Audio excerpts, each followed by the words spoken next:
Alors l'essence va-t-il être moins cher grâce aux voitures électriques chinoises? Ah bah alors ça serait un comble quand même. Avec quelques 505 millions de tonnes brûlées rien qu'en 2021, la Chine s'impose comme le premier consommateur de pétrole brut dans le monde entier. Par comparaison, les 34 millions de tonnes de pétrole brut importés en France ressemblent à une goutte d'eau. Voilà pourquoi la moindre variation de la consommation d'énergie fossile en Chine a des répercussions sur tout le marché mondial. Lorsque des usines ferment en Chine et que l'activité ralentit à cause des pics épidémiques de Covid par exemple, les prix du carburant se mettent à baisser jusqu'en Europe. Et d'après Bloomberg, la conversion du parc de véhicules utilitaires chinois à la technologie électrique pourrait elle aussi avoir des conséquences sur la consommation globale de pétrole. Il note qu'au cours des 2 dernières années, la part des ventes de modèles 100% électriques dans la catégorie des véhicules utilitaires légers est passée de 1 à 10%, et cette part devrait continuer à augmenter dans le futur.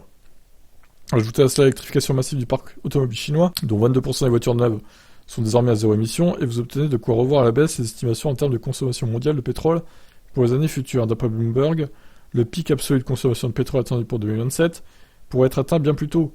On parle ici du moment où la consommation mondiale de pétrole atteindra son maximum historique, avant de baisser grâce au développement des énergies autres que les fossiles. Et si la Chine consomme moins de pétrole, les prix du baril baisseront mécaniquement sur le marché mondial.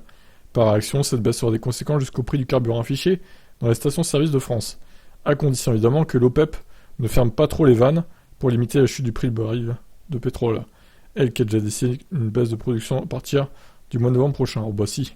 Ah bah si, non, mais j'y crois pas à ça, moi. Vous allez pas me dire que dans 10 ans, il y aura beaucoup plus de voitures électriques et de fait, le prix du pétrole sera moins cher. Ah là, j'y crois pas du tout. Je serais vraiment très étonné que ça arrive. Bon, vous en pensez quoi, vous? Ciao.